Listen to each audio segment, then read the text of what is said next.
Ready? All right, well, good evening, everybody. My name is Al Hulick. I'm the City Staff Liaison to the Sustainability Committee, and I just want to thank everybody for coming here tonight for this special presentation about the Green Tier Community Program. This program is a program that the city's kind of looking into based on our conversations, when I say our, I mean the Sustainability Committee's conversations with the City Council last summer in a joint study session that we had with the City Council where we worked together to kind of create some goals for the community, or for the committee. And one of those committee goals was to look at creating a green action plan for the city of Janesville.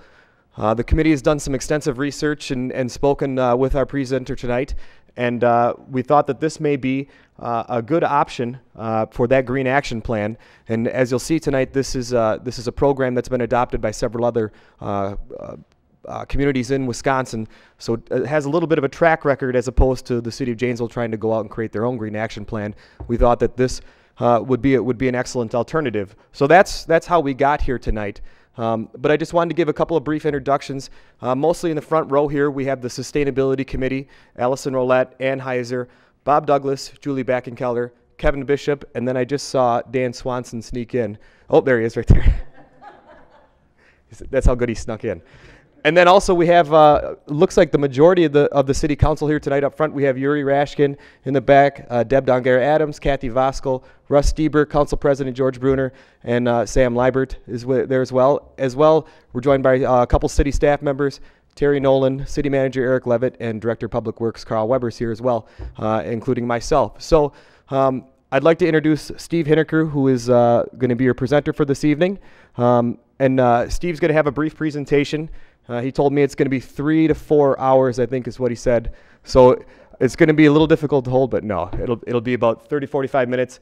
And what we asked, because this is going to be filmed tonight by JATV, and it'll be broadcast also on the City of Janesville's website to view after this, if you want to review some things, or if you want to reference it to a friend, they can check it out on the City of Janesville's website.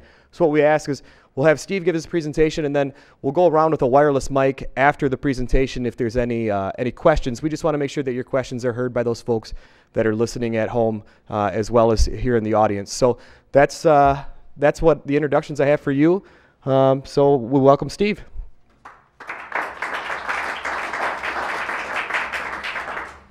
Thank you very much for coming out on a beautiful night. And I was here a little over a year ago, I think, to talk to the Sustainability Committee, and there's far greater interest tonight, and it's just great to see such interest in this program. When I presented about a year ago, the program that we were working on was just really in the formative stages. It hadn't been officially inaugurated or anything like that. And we've made a lot of progress over the past year. I'm going to go into that tonight. But what I want to do is, before I get into the presentation that I've got on slides, I want to tell you a couple of things a little bit about how we got to here, the point that we are, and also a little bit actually about what this program is not. I think by understanding what it's not might be able to help you understand what it is. The idea for this program actually started a couple of years ago, about 3 years ago, and we were looking at all kinds of recommendations that were coming up in comprehensive plans and in other forums for local actions that could make a big difference at the local level. You know, what kinds of things could a community do that would improve the quality of life, improve the local environment, and move the community forward in a way that they're better positioned for growth, for economic growth, for population growth, and to have that be done in a sustainable manner. And the ideas that we kept on coming up with, including a list of recommendations that were developed on the Governor's Global Warming Task Force, they didn't lend themselves to any state action or rules or regulations or anything like that. They were the kinds of ideas and the kinds of powers that are exercised locally. So there was nothing that the state could do to tell the community how to be more sustainable. The state doesn't tell you how you plan the growth in the community. They don't tell you what kinds of things that you buy or things like that and your purchasing requirement. So what we did is we took this whole list of best practices and compiled them and said, now, okay, if we're going to get a community to adopt some of these best practices, what's the best way of doing it? And we thought, well, we could go around to each community. We could start with one community and sit down with them and go through a list of it. And you know how many communities there are in Wisconsin? There's 1,800. So by about 2032 or something, we probably get around to halfway mark or something like that. So we looked for a template. We looked for some type of a template where we could have these ideas populate the template and then offer this as a way of getting a community to adopt some of the practices that are best suited for them, and also provide some technical assistance. And in a few minutes, I'll go into what that exact template is, and then we'll take it from there. But the other thing I want to say is what this program is not. This program for sustainability, the Green Tier Legacy Community Charter, is not a substitute, a replacement, or something that supersedes any other efforts that you've got going at the local level. Now, you've adopted the eco-municipality principles here for Janesville. You are an eco-municipality. There's nothing in this program that is meant to take away from that or supersede that. In fact, this is a program that hopefully will allow you to grow that program, implement it, and be successful with some additional resources that come from the state and some nonprofit partners. But why don't I go into a little bit about what this program is and figure out the mouse. Yeah. That's easier. Okay, so what I just explained, the Green Tier Legacy Communities, it's a charter that provides any community or collection of communities. You could partner with some of your neighboring communities if you wanted to. In fact, you could even get a whole county to adopt this program if you wanted to agree to a set of standards that guide community operations, service delivery, and development in the future. And basically, it's just really adopting the principles of environmental superiority. You're going to continue to strive to do things that will improve the environmental performance of your community. It's housed within a program. I told you we were looking for a program that we could use as a template. Now, the Green Tier program is a state-operated program. It only exists in the state of Wisconsin. It's a unique program. It's an award-winning program. And it's used for all kinds of different individual programs. What the Green Tier Charter is, it's the opportunity for a business, a community, or some other entity or group of entities to enter into a contract with the state of Wisconsin. It's a voluntary contract. And what that means is that there's no one forcing you to do this. If you want to go ahead and adopt this, you go ahead and design whatever it is that you want in this contract with the state that spells out how you are going to do things in an environmentally superior manner. For certain programs, it's important that if it's a regulatory program, that you're at least as stringent and strong as a regulatory program. So if you're going to be, let's just take an example. The printing industry has a Green Tier Charter. And what the participants in that charter have agreed that they would be doing best practices within that facility. So a printing facility might have air regulations because they emit volatile organic compounds that have to be controlled. They emit other kinds of waste.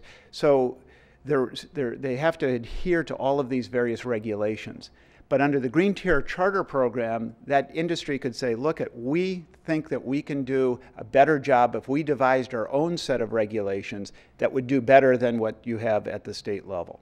And so they go in there and they design this Green Tier Charter, they go to the state, and then they sign a contract that's legally binding, and they say, we will adhere to this. We promise that we are going to implement these best management practices. So in the case of a printing industry, they're no longer going to have to do all of the things that the state requires all printers to do on a checklist thing. At the end of the day, they're going to have to come up with an end product which is cleaner air. And the state doesn't care so much how they got there, it's just that they got there in a way that created a better product. So there's a great amount of flexibility under green tier. You don't have to do things the way that they're prescribed in regulations. You can come up with your own way of doing it. If you're not talking about regulations, and since in the Legacy Community Program, we're not really talking about state regulations you're adhering to, you're just coming up with your own management plan to improve the environment in your community. So you devise this charter, and then you sign into it, and it becomes legally binding that you promise in the years to come that you're going to adhere to this program. You're going to show the results that you're getting from your program. You're going to show that, here's what we promised to do, and here's the results that we got. In turn for all of this, the state will provide incentives. And the kinds of incentives that we've been working with on the state for people who participate in this Green Tier Charter for environmental superior performance are several. One is we're trying to get more money for the communities. That always gets people to the table. What we're doing is we've got a resource team at the Department of Natural Resources that has agreed to look out on all of the state grants and award programs and flag those for communities. There's lots of grants that you may not be aware of that you'd be perfectly eligible for. The DNR is there to help you identify those programs and help you apply for them so that you're successful in your application. You actually can get some bonus points if it's a checklist. Some grant programs are, if you score above 90, you're eligible. Well, participation in this program in some of those grant programs counts for a few extra points. The idea is that if you participate in this Green Tier Legacy Community Charter Program, you're more likely to get the grants that they help you identify. They also have on staff a person who will be an advocate for your community within state agencies. Now, it's a bit of an experiment on some of this. We know that since this program is housed within the Department of Natural Resources, that staff person can be an advocate for your community within the DNR. We're trying to see how successful we are in making that person an advocate for you within the Department of Transportation, Administration, and other departments. But, we're getting started. We have to walk before we run, and we do have a number of people that have signed up for this within the agency, and they're there to help and assist. It also helps that the leadership of the DNR, formerly, this was kicked off last December under Secretary Matt Frank, and now Secretary Kathy Stepp has put this as a priority for the agency. It has the complete support of the upper echelons of the agency, and they want to make sure that this thing works. So we have the commitment from the Department of Natural Resources to help you in all of your dealings with the department, whether it's through the Green Tier program or it's even an enforcement action. I used to work for the city of Milwaukee, for example, and I worked in Department of Public Works, and I was the environmental policy coordinator, and I know that one day I get a call from this guy who's out in the garage, and he said, the DNR was around here sniffing around yesterday looking for something. And oh boy, they're sniffing around. And what this is to try and break down that relationship so that it's not an adversarial relationship, but the department is there as a partner. And if there's a violation within the community, hopefully through the participation in this program, rather than coming down with an enforcement action, work with you to bring compliance about, so that the relationship with the agency is changed, that it's no longer this adversarial relationship, but it's more of a partnership. That's one of the goals. We have other partners as a part of the Green Tier program. The League of Municipalities is a signatory of this, as is the Wisconsin Energy Conservation Corporation, the University of Wisconsin Center on, it's the Center on Wisconsin Strategies of UW, COUS, and 1,000 Friends with Our Planners. And all of the participating non-governmental partners have agreed to make whatever resources we can provide available to communities that are part of this. So for example, the folks at Wisconsin Energy Conservation Corporation have a lot of expertise in energy conservation, surprise. And they have people that would help you gratis, for free, to avail yourselves of their services. So how does this work? Well, basically, when you come up, you sign into this charter, the idea behind the charter is that you've made a commitment to improve your environmental performance within the community. You're adopting sustainable principles, and they vary from one community to another. So what you need to do, and this allows you to do, obviously, if you've got a big community and a small community, the problems that you're facing, your ability to address those things vary greatly. This is a template that adapts itself to each community situation.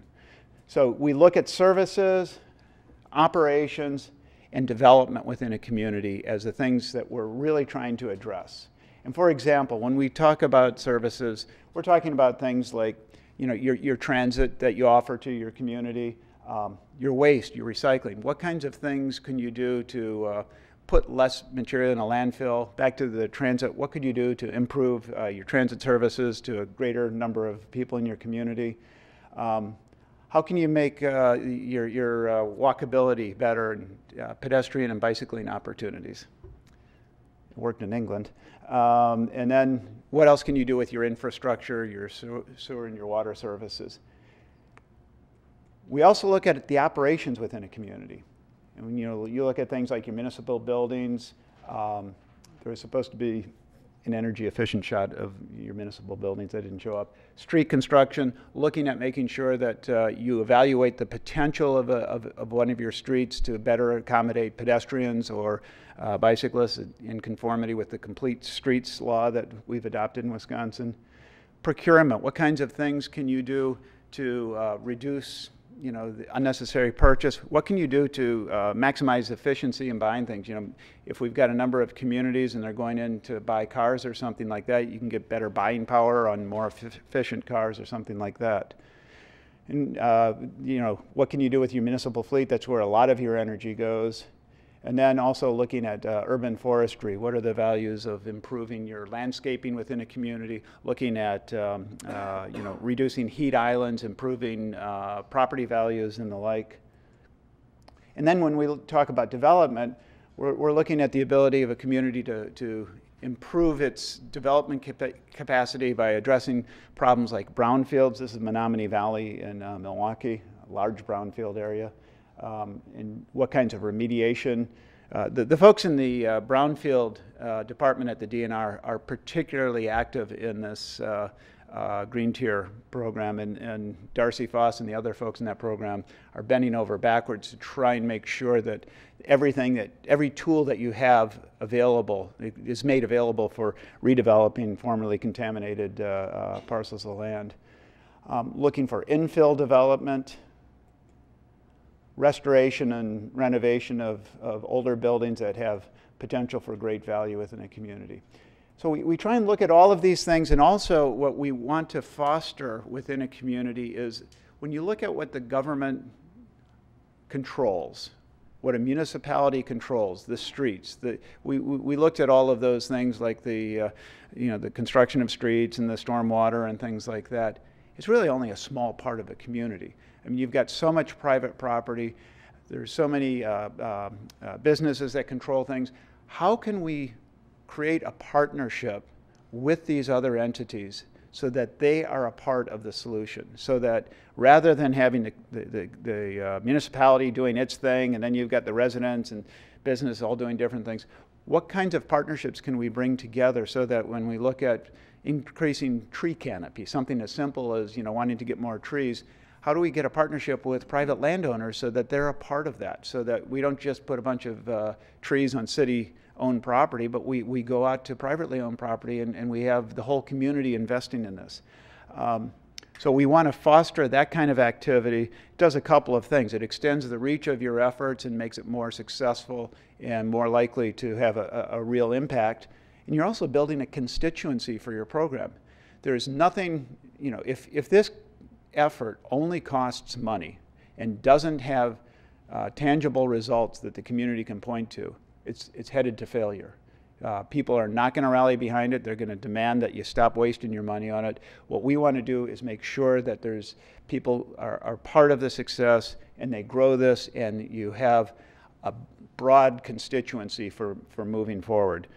And you have eyes on this too. I mean, you get the more people that you bring into this program, the more you can have a robust debate about what the real values are and where limited resources should go. And hopefully, whenever you expend resources on this effort, you're actually ending up saving money, so that your efforts here will end up saving the community money.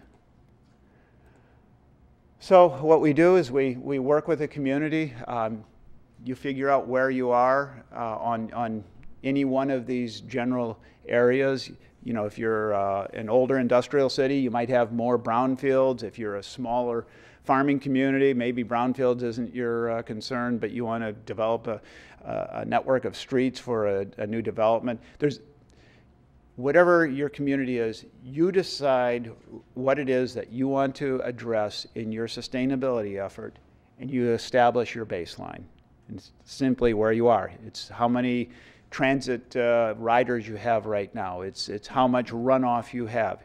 You establish that, and then you go on and you decide how you're going to improve. What kinds of improvements are you going to establish? If you've got a transit system and you've got annual ridership of 1.4 million, is it a goal to get it up to 1.7 million the next year, 1.6 million, or is it to extend it to more availability for different roads? Maybe it's tree canopy. You've got 23% coverage in your canopy, and you figure that as a community you want to get that up to 30% to eliminate heat islands and improve the water quality and runoff because of the filtering action of trees, whatever it is. Come up with your baseline, articulate in your plan where you want to go, and then we'll measure how you improve. And that's why I say, when you may have already have done this in a community like Janesville, because you're already part of that eco-municipality program. So you already are doing that kind of baseline and forecasting and backcasting and trying to come up with a plan for sustainability.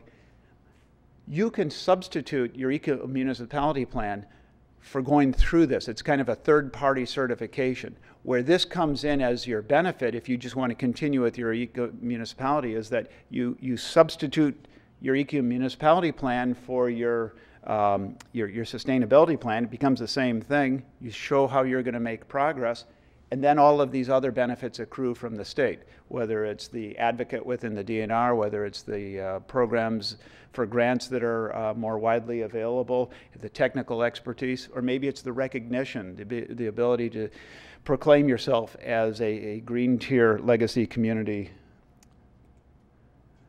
Like I said, we have these incentives that we've put together here, recognition, preference on state grants. Skip that DOT funding one, they don't want to do that. And that was her reaction, that chuckle when I said, do you want to participate and give communities more money for their participation in this program? They haven't bought into this yet. And this is just a little slide of the template that we've got of various actions that a community can take. So I guess what I would say is that, backing up, the Green Tier Legacy Community Program is a template for sustainability. It's meant to have state-sponsored benefits to assist a community both financially and from a technical resource perspective.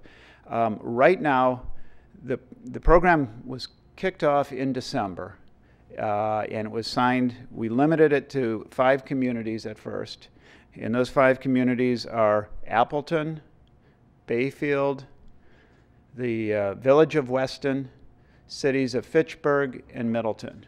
And we chose those 5 because we wanted a range in size without getting too big like Milwaukee, or Madison. That would just swallow us. We don't have enough people to deal with the demands of those communities right now. And we wanted a geographic spread, so it wasn't just in south central Wisconsin.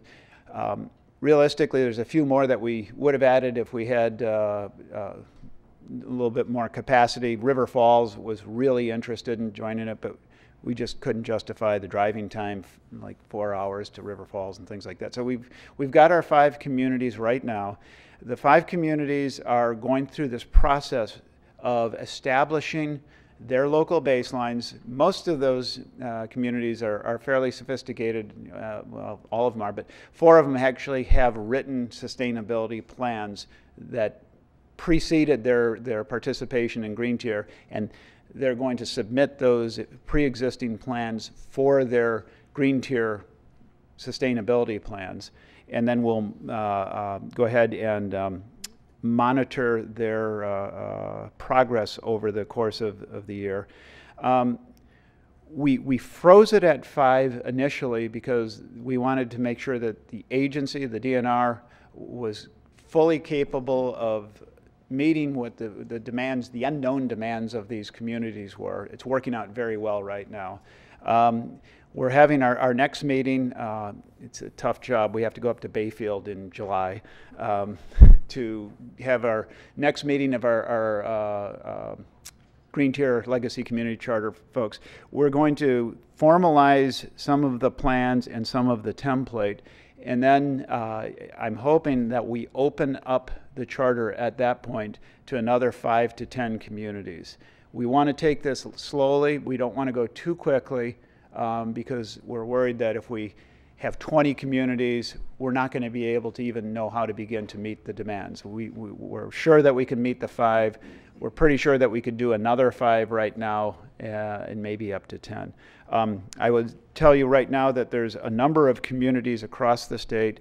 I'd say there's probably 4 or 5 that are at the point where they would like to come into the program right now as charter members, kind of at this ground level that we're just getting started at.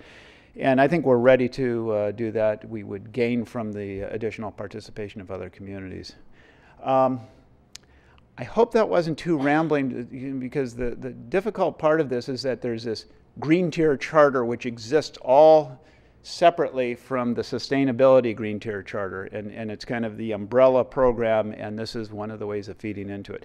Finally, before I get to questions and answers, I'll tell you that to further complicate it, the Green Tier Legacy Community Charter actually has 2 tracks. And we've been talking tonight completely about the sustainability track. There is also a water track, a water regulation track that is open to 2 communities right now. That is more complicated because it's dealing with regulations. And so it is coming up with an alternative regulatory pathwork for meeting stormwater regulations. And that's a little bit slower getting moving. I don't have a lot of progress on that. Actually, there's a different attorney who is working on that, and it's just much more complicated. But if you hear about the Green Tier Legacy communities, the water track, that's only open to 2 communities, and that's probably going to remain that way for, say, another couple of years before I think that's actually going to be launched. So I'll open it up to questions, and I guess we have a microphone that we're going to pass around so that folks on TV can hear what the questions are. Right. I've got a microphone here, so if you have a question, feel free to raise your hand. I just wanted to give a little kind of, I meant to say this in the introduction, but a follow-up to Steve's presentation. This is the first time that many of us have seen this program. We've talked about it on the Sustainability Committee a number of times. The city manager and I have discussed it a number of times as well. But this is the first time it's been an introduction to a lot of us.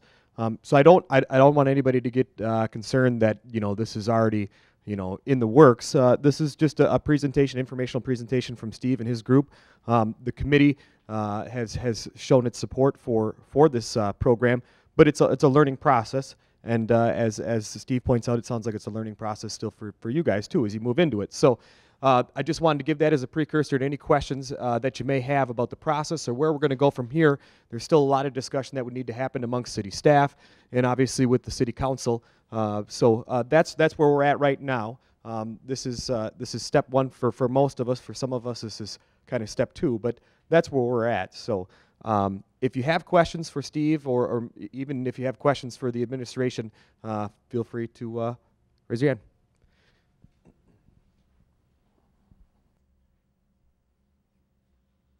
I'm Neil Dupree with the League of Women Voters, and I know that the committee has invited you here because they're anxious to see how the Green Tier program could help them develop their own strategic plan as an eco-municipality.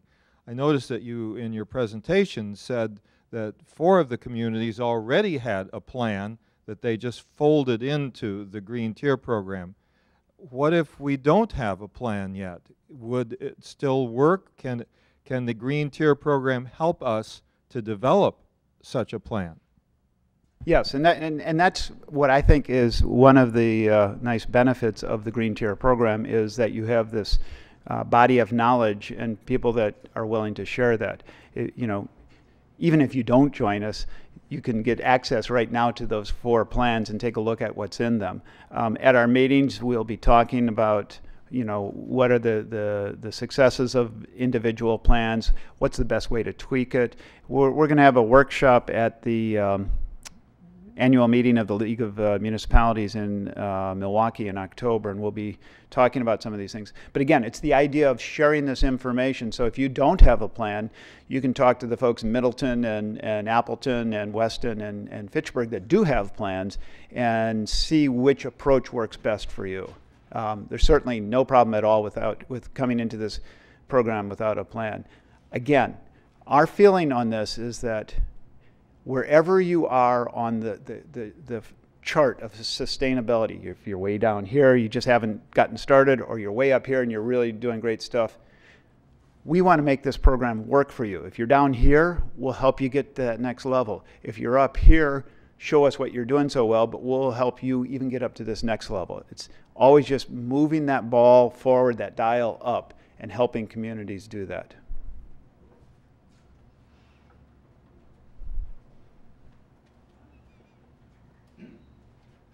L. Lembrick, on these contracts, are they forever, or they have 10-year limits, or is there an opt-out available, or are they forever?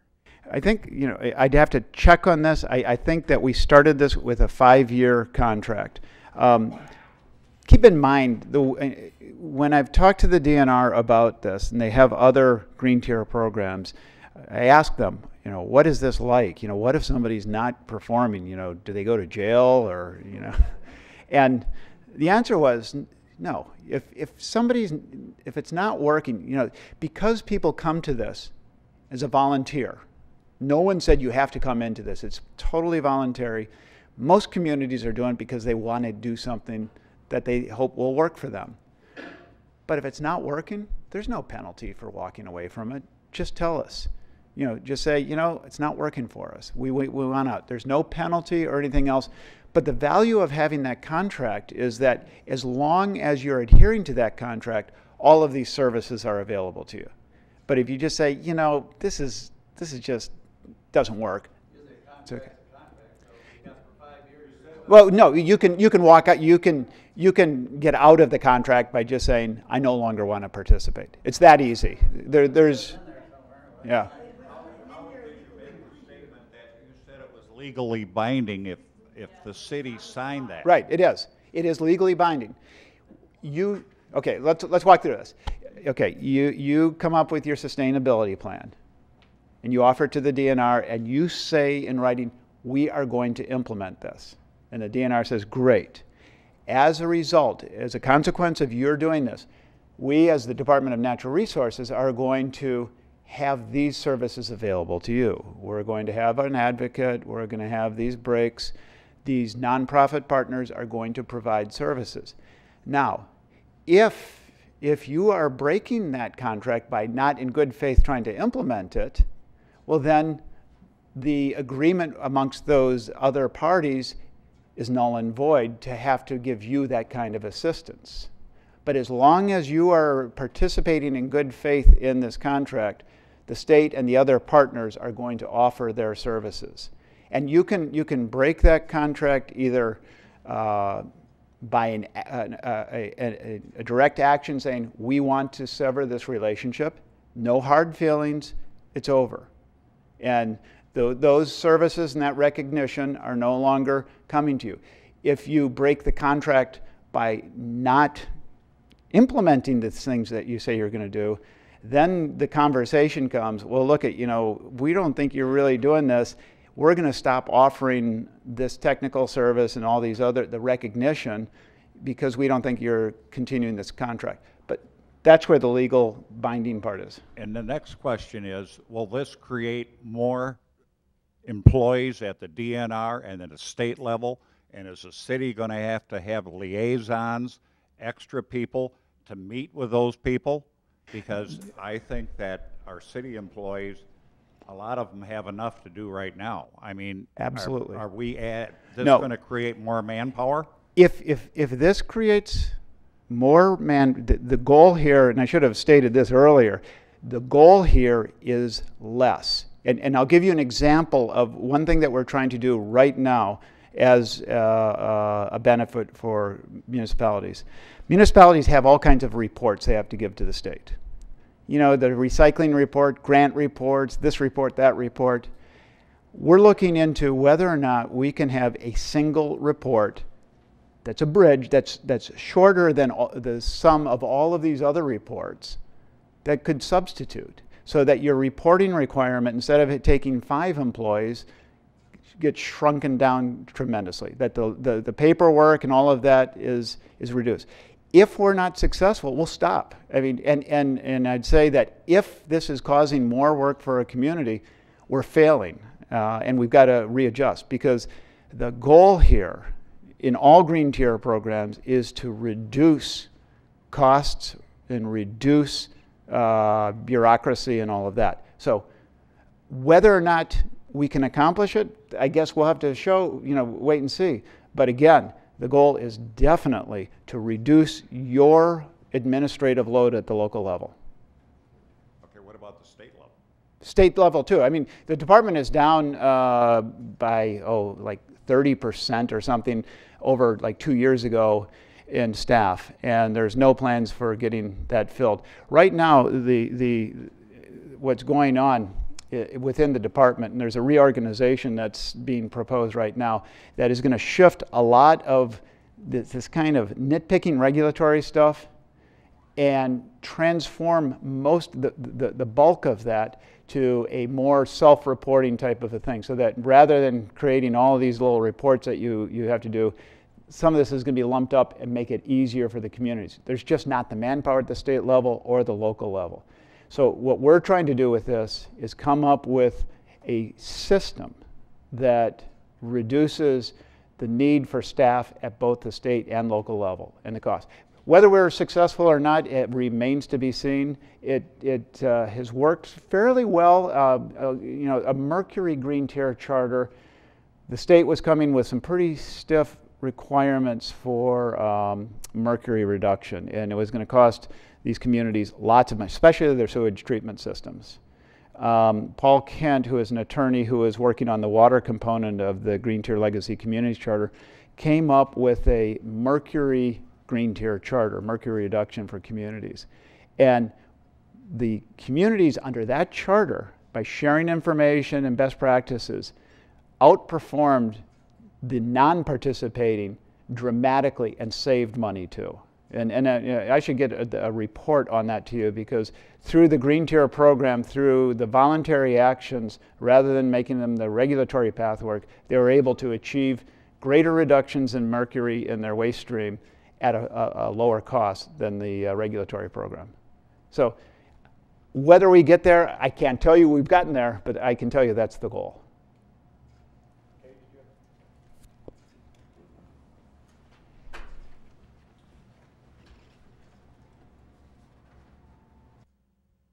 Hi, Kay Dupree with League of Women Voters.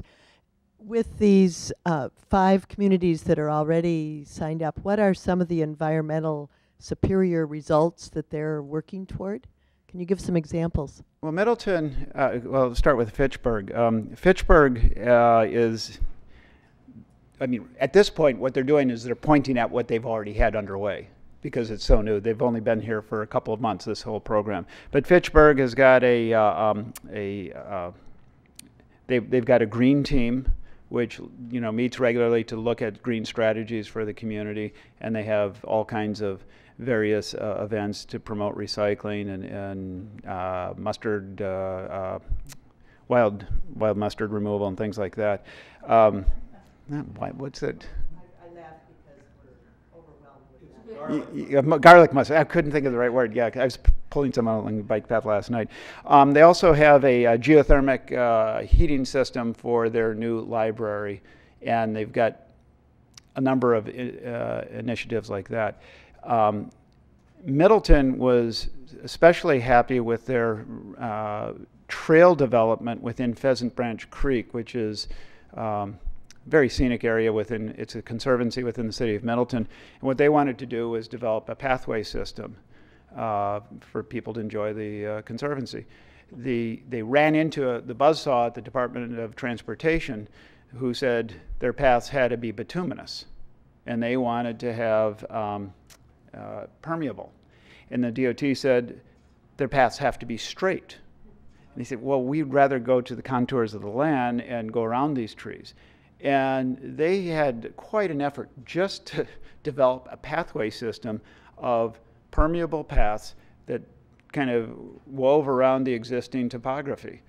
They had to fight DOT the whole way, but they finally came up with an agreement. And now, because of that, DOT is better prepared to meet the needs of a community that's already done that. The city, the village of Weston, actually, we had a planner in our office work with them to take this bedroom community and make it more walkable. A system of sidewalks and clustered developments that they're implementing right now, so that it would have more of its own community feel rather than just residential houses that were disconnected from the rest of the community. And they've been working hard on that for a couple of years, and they're promoting that. Those are just a few ideas that are out there right now. And again, the idea is that when these communities talk about their various plans, and there's ways that some of these things might resonate with your community. I mean, maybe you've got a conservancy that you want to put paths in, or maybe you've got a new building you want to look into geothermal or something like that. It's an opportunity to share these types of advances. Is that your question? Did I answer it? I guess the other part of it would be, does the technical support include the evaluation then, and how well we're making this superior in terms of results? The evaluation, and that's something that we're working on as the team. When we look at the end of the year progress, and it's a source of some debate, and we're this didn't exist 2 years ago, so we're going to have to figure out how we move ahead on this. But if a community moves ahead and they take a community that has zero sustainability practices, and they say we're going to make bike paths throughout the city, and they just go out and paint a stripe along the road and say this is a bike lane, and then you compare that to a community that really did geothermal and all this other stuff. What's the equity between these two? One seems to be really outperforming, and do we say you're not making the grade yet? We're going to have to evaluate that. The biggest thing we want to make sure is that wherever you are, you're making progress. And my view on it is, if you didn't have a bike path that you striped before and you do now, that's progress. Okay, you said you wanted to do that. The other thing, though, again, is it all goes back to the bottom line too. Through these things, by painting bike lanes, are you actually making the properties more valuable? Are you making money through what you're doing? If you're not making money, if you're not saving money, there's something wrong with the plan, because as green as you want to be, if you're wasting money, you can probably invest that money someplace else and be green and save money. So we really want to focus on the cost savings of this, because if you're not saving money, we're kidding ourselves. We're not making progress. So that's a huge part of it. And Steve, I know you made the point earlier in the conversation, but I think it's a good thing to note again. It sounds like that each community's plans can be different, And it's important to note that again in the city of Janesville, if we are to move forward with this, it's going to be a joint planning process with the Sustainability Committee and with the City Council having the final verdict on it. So I think that's important to note that each community can do different things, and that we'll look for the things that are most important here for the city of Janesville, and the things that are attainable and the things that will save us money. So Yeah, I guarantee you they'll be different. Every community is going to have a different set of problems, set of challenges and opportunities.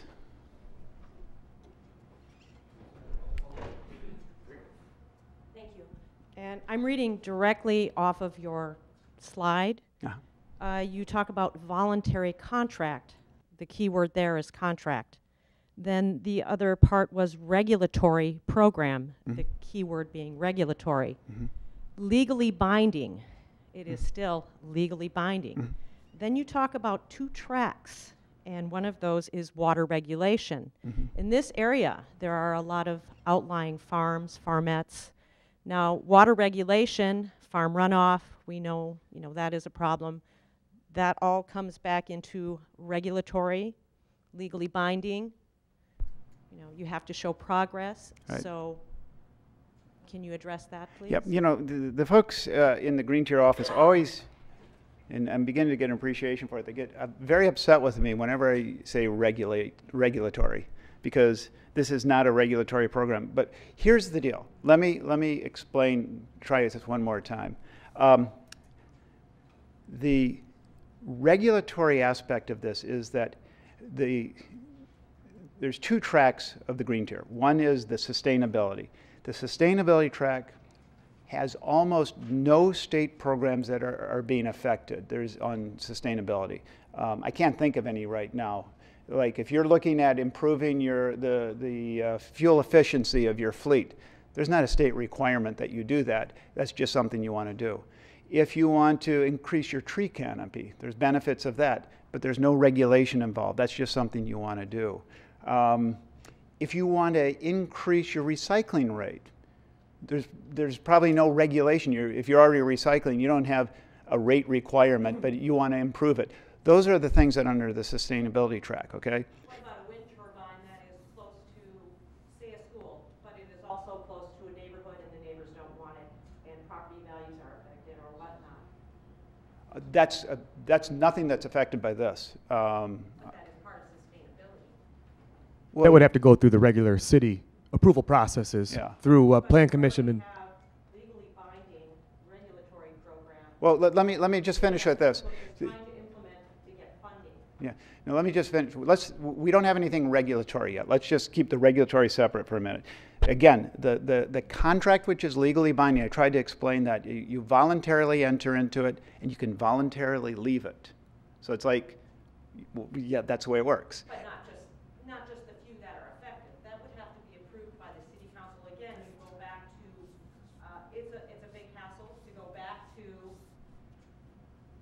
I have a pretty big mouth, sorry. No, this is helpful. This is great. You go great. back to, it's not that just individuals have the right to say, I don't want this. It's already approved by the city council. It would have to be undone by them or those in charge. The only thing that you're signing as legally binding is this agreement that you're going to improve your environmental performance. And you decide at the local level how that's defined. And if you want to site a windmill or not site a windmill, that has nothing to do with this. But sure it does. It's part of sustainability. And again, those people making that decision are maybe our city council. But it doesn't have anything to do with the Green Tier Charter. Because the Green Tier Charter is just, there's no requirement that you put in more wind power or less wind power. If that's not in your sustainability plan, it doesn't have to be there. But if it is, seeing as Fitchburg has geothermal heating in theirs, I mean, that's just another sustainable. That's just an example of something that they did. But so is wind power, solar, if there's solar. Right, but there was no requirement that they did geothermal heating, is my point, is that that's just something they elected to do. And you can elect to do. Again, elected to do, and that was certain specific people. Right. Now, so if you go over to, let's go to the regulatory program. What we're talking about is a green tier approach under a regulatory program. The sustainability isn't regulatory. If you want to do something with stormwater, the point is there's already state regulations there. And this impacts how you comply with those state regulations. And if you join the Green Tier water program, which is under the regulatory umbrella, what happens is that you essentially what you need to do is demonstrate through your Green Tier actions that you're doing at least as well as the state law requires. That's all. And if you're doing and surpassing it, actually you do have to surpass it, not as well, but you're surpassing it. So take whatever your measurement is. You're supposed to get rid of 3x of one pollutant, and through Green Tier, because the state law says you have to do that, and under Green Tier you think, well, we'll just do it completely different. We'll get rid of 4x. Great. And that's how it's regulatory. It's actually an escape from the regulatory program so that you can do it your own way. And again, if you start going down that path and you say, whoa, this is going to cost us way too much money, we don't like this, just go to the state and say, this legally binding part, we want out of that right now. We want to go back into the traditional framework. And the state will say, yep. And your city council would have to say yes too, I guess. No, they wouldn't. And Okay. my point is that we as citizens, individual citizens, cannot go to the state and say we want out, because it is not in our power. So I beg to differ. I'm sorry. Thank you, though. Okay.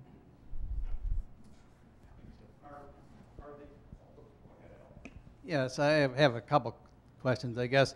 First of all, on the DNR website, is there a link explaining this total program you're talking about? You go to the Green Tier. Well, that's all right. It's on there. They have the worst website, I think, in the country. I guess what I'd like to see on that website, first of all, it would be a sample contract. What's all entailed with that? I actually have one here. I have okay. the Green Tier contract right here. And I'll Second just part, leave it. I'd like to see an outline, at least, of the different parts and categories your program covers for municipalities, and better yet, a sample one all laid out. So everybody, all of us here, I think, would like to see something like that, so we know what's entailed there. Thank you. Yeah, what I have in it's also on our webpage. It's on the DNR webpage. It's the entire contract, and as with any contract, there's like 20 pages of legal boilerplate stuff. And so I brought all of that, but the operating stuff is all in like the first 5 pages. You can take a look at that. And there you have several examples of different kinds of contracts. But I'll leave this here for reproduction, and you can take a look at what's in here.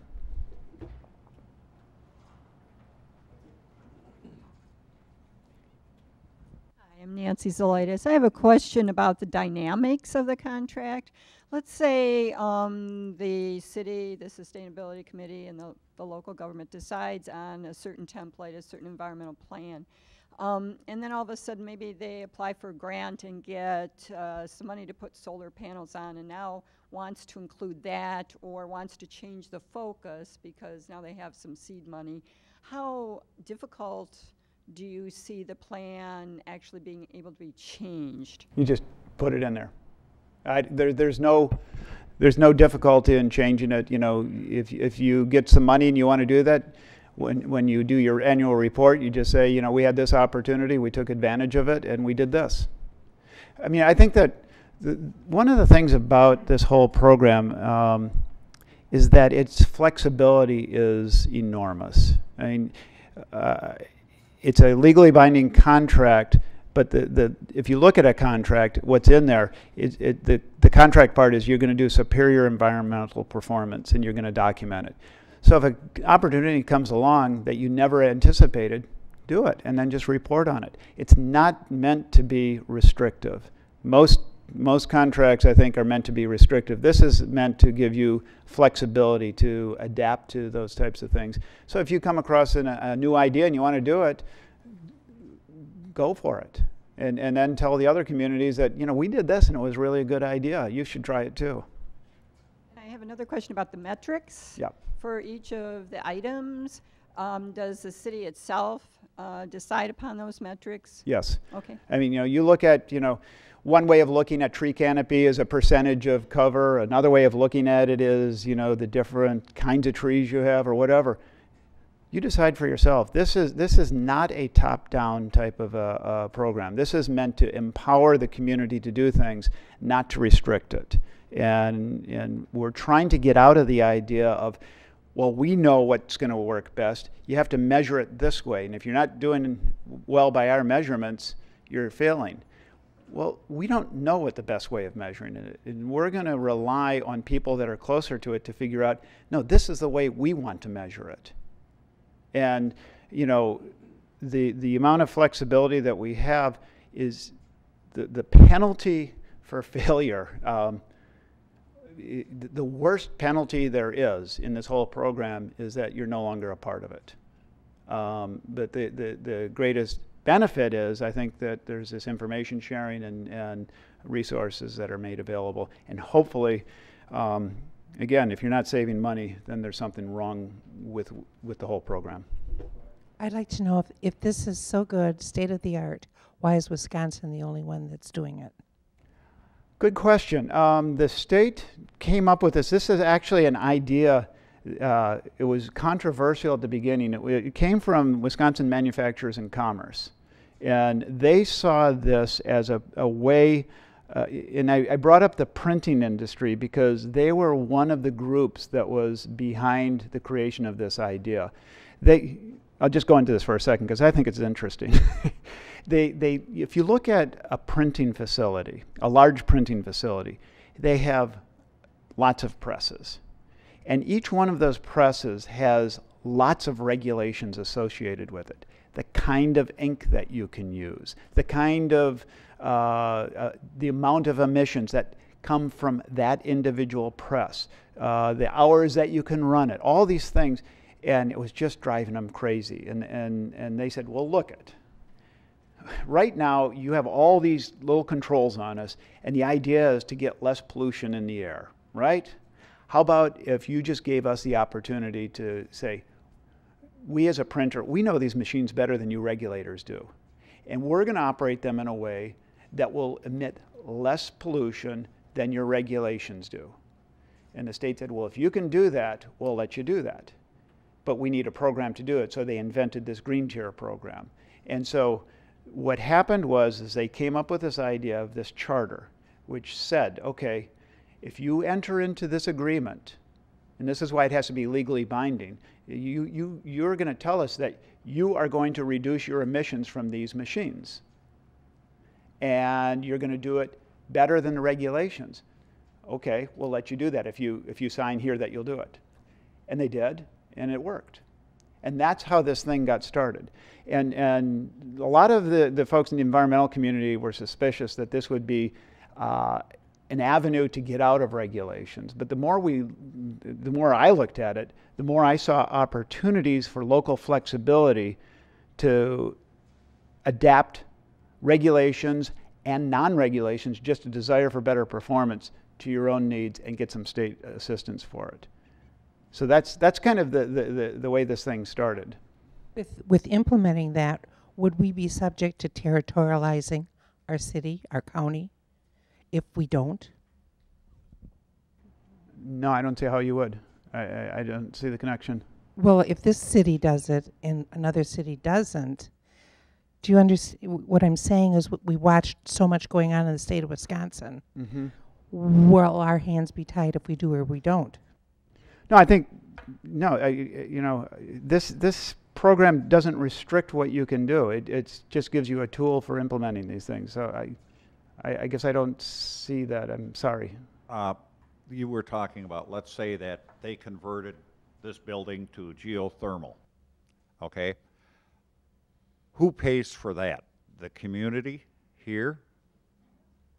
Yeah. It comes out of just... It's local property taxes that pay for that, yeah. Local property tax. Yeah, it's a community decision that, they wanted to do the geothermal thing, so they did it. Okay.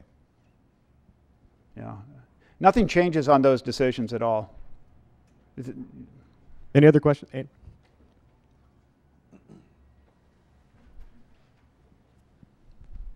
Yeah, when you say it's about saving money, it seems that there would be more industry sectors stepping up to the plate to try this. Have there been any other that have come forward? My other question is, how have the reporting requirements then changed for them? Because again, based on specific rules, state rules, there's a certain format they would submit.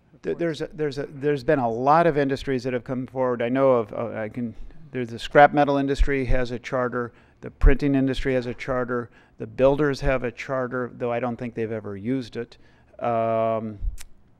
There's scores of individual industries that have signed on to do this. And as far, the person that can best respond to the question about what the reporting requirements are is going to be a DNR person who works in this program. I'd say Mark McDermott, who is the runner of this program.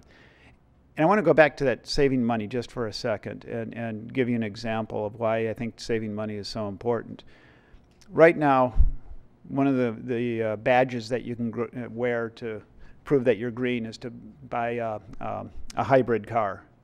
But I think that it depends on how much you use the car and all of that. If you're willing to spend $4,000 more for a hybrid car, are you getting $4,000 worth of environmental benefits out of it? And if you're not, maybe you should stop there and invest in some other practice like insulating your house or something that's going to get you better benefits. It's always looking cross-sector in all these different places. Where can I do the best? And if you look broadly, I think you're going to find more opportunities to bring costs down and also get environmental benefits. That's why I don't want to get hung up on any one sector. You should really look at your fleet, or you should really look at your waste stream. It's really going to vary from one community to another. And if you have an expensive waste stream right now, maybe that's where you ought to focus to bring down the costs of that whole thing. But there's nothing here that tells you where to spend your money or anything like that. It's helping you become aware of the opportunities for environmental and cost savings and having technical assistance available for that as well. Anyone else? Oh.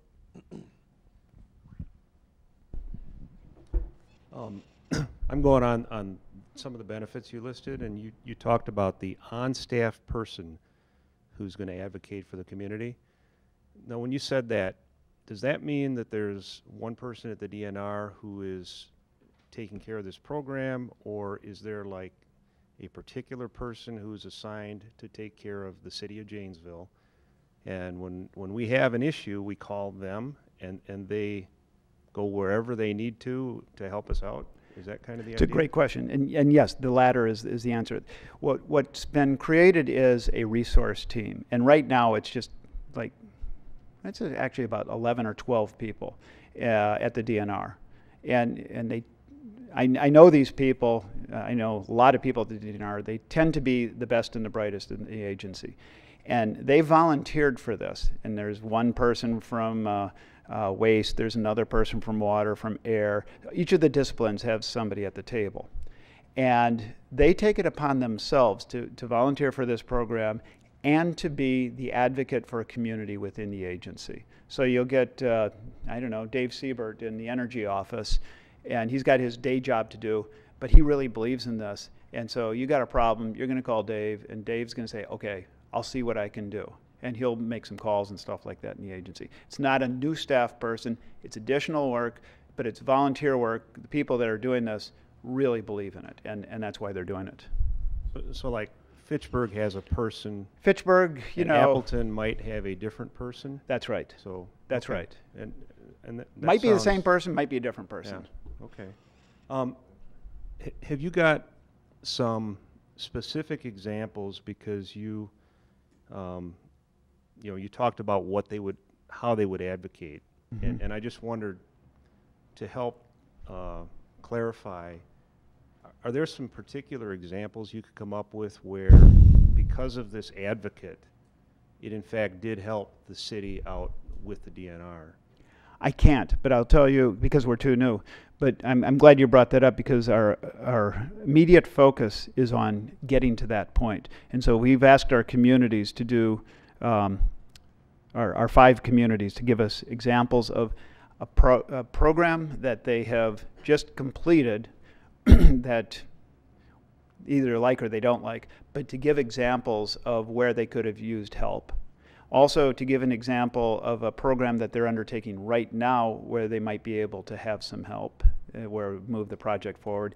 And finally, something that they never thought they could ever do, kind of a stretch program, and is there a way that the agency could help there? And so what we want to do is be able to, the next time you ask that question, we'll say, yeah, you know, in Fitchburg, this is how it worked. But it's too new and we don't know. So we're just giving that as a program that we're offering, and we'll have to, you know, populate it with stories down the road. Well, and the last thing isn't really a question, but more of a statement. Just as the chair of the committee, I just want to clarify that our purpose for asking you here is that we knew this binding legal agreement thing would be a big hurdle. Mm-hmm. And for us as a committee to explain it and clarify it the way that you did, I don't think it would have been possible. So our interest was getting you here to let's get over that hurdle, or at least plant the seed about what that means, so that we don't head down a path and make a recommendation to council and then it's completely misunderstood. So you did a very good job at explaining that, I think, and calm, cool, and collected, and did a very good job of that. So I appreciate that. And well, thank you. What I would suggest is if there are still questions on that, there's somebody who's calmer, cooler, and more collected than I am that has more experience and might do a better job than I did. He's Mark McDermott. He's the director of the program and has gone through this a number of times on all kinds of different charters. And he does a particularly good job of explaining why it's a voluntary but legally binding, and how really easy it is to get out of it too, if you want to. Thanks. Now, does Mark McDermott, you, and whatever, where is your funding coming from? My funding is coming from two sources. One is membership dues. We're a nonprofit membership organization. The other is a foundation grant from the McKnight Foundation out of the Twin Cities. So we're getting money from a foundation that gives to nonprofits all over the country. And I wish I could say we got some kind of state or federal dollars. We've never gotten a penny of government money in our existence. Oh no, that's fair. And you know, our 990s are online and all of that. So we're proud of what we do. So that's fine. Thanks. Anyone else? If we don't, oh.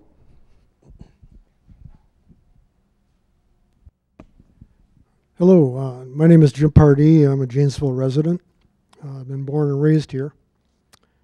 And I'm a little confused by all of this because I've been in a lot of different cities, including this one, of course, obviously. And we've got well-paid engineers and managers for all the different departments and city of parks, etc. Everything is well run, nice streets, repairs are done, bike paths all over the place. And you mentioned all these things in your list of items to pay attention to. And yet we're already doing these, and life cycle costing is part of the decisions, and mileage for cars, and lives for streets, and all that stuff. It seems like we're throwing it into a bag, shaking it, and dumping it out and calling it something else, and when we're already doing it. We've got regulations up the yazoo for volatile organic compounds and all this other stuff. And I'm sure that these people in the printing industry hang together, go to conferences, know all about it, and hang work as a group and try and iron out some things with the regulatory people at EPA. Why can't it just happen like that? Why does it have to be all wrapped together in a big package?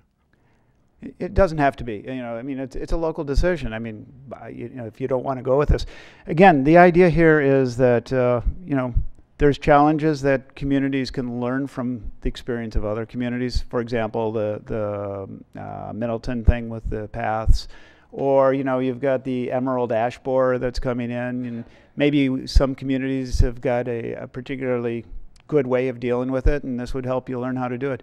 But this isn't telling you to do anything. It's information, technical assistance, grant identification, and that. But you know, if everything's perfect, well, there you go.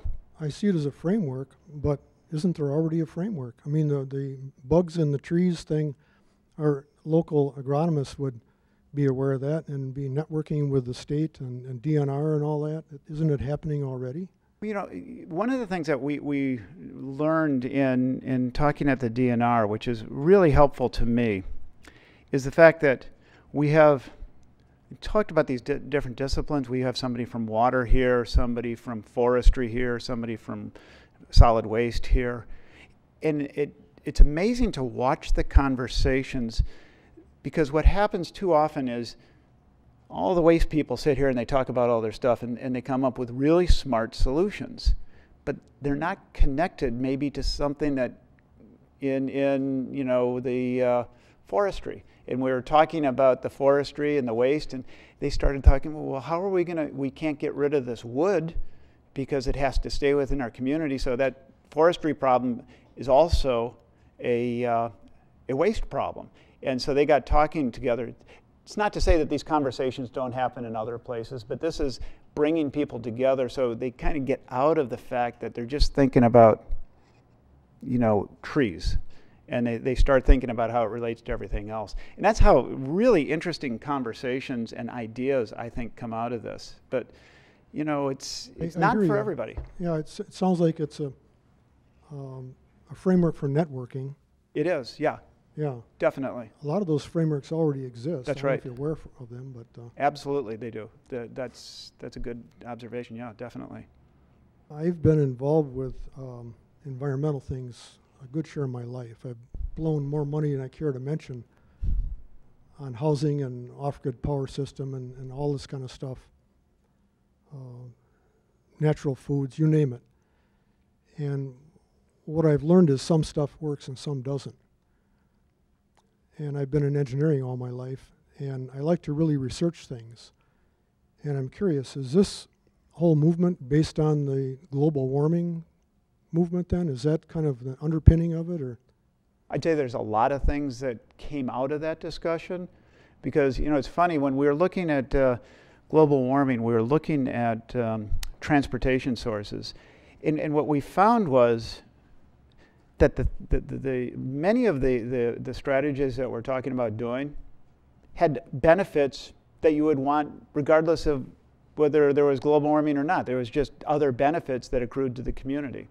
So, for example, if you look, the realtors have done a good job of this.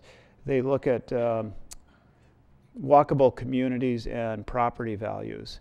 And they notice that when you invest in communities where you have amenities more readily available and greater opportunities for walking around and stuff like that, that property values go up pretty significantly. In fact, there's a lot of research on this. A guy, professor at Marquette, has done quite a bit of research on this. Throughout the recession and everything else, there's about a 10% property bump for so-called walkable neighborhoods and things like that. So when we talk about, okay, we want to make a community more walkable because you'll drive less and there'll be less CO2, okay, well, great, but the local tangible benefits are increased property values. I'm a proponent of a lot of that stuff, but I guess what's really high on my list is that we should be trying to get more jobs back here so we have jobs to walk to. You're not going to be a good community without jobs, and that's Yeah. got to be I mean, you might as well pack it up if you're not getting jobs. And again, if this is doing something to hurt jobs, then it's definitely wrong. Well, creating jobs is Well, exactly. Right. You mentioned that this program is unique. Mm-hmm. Unique in what capacity? Because I go to the internet and I see almost every state has these green tier communities. So how is this program unique? There's no other state that has green tier community programs. Well, maybe by another name, but there's no program like green tier. Green tier community. Well, For green tier, there's smart growth. okay. One of the major communities, well, it seems to be embraced very widely in California. See, And we know how California has fared. And this has been going on since probably 1985. well, green tier, as I explained, has nothing to do with green tier communities that you're seeing in other states, because Wisconsin is the only state that has a green tier program, which is an alternative pathway towards environmental superior performance in the country. It's been recognized for that. There's other green communities perhaps and things like that, but green tier is a program that exists, like I said, completely independent of the sustainability thing. There's green tier, which is this idea that you can enter into a contract with the state to do stuff. And again, it was invented by our friends at Wisconsin Manufacturers and Commerce. We have adopted that for a sustainability pathway. If you think there's some conspiracy behind that, okay. I want to know how yours differs and is unique.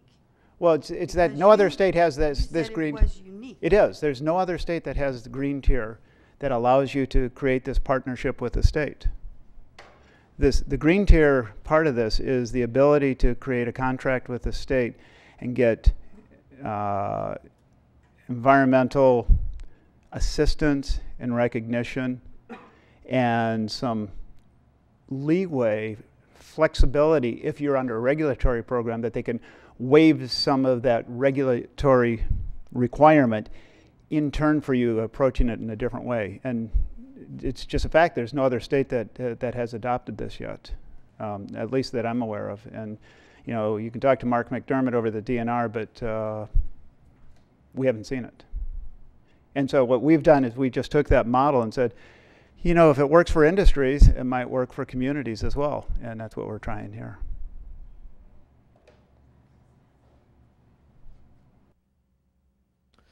Anybody else? I know it's kind of getting late. If it don't have any other questions, we can wrap it up. But if there's other questions, I know we can stick around. If that's it, I want to thank everybody for coming. I want to thank Steve for coming down from Madison. Yep.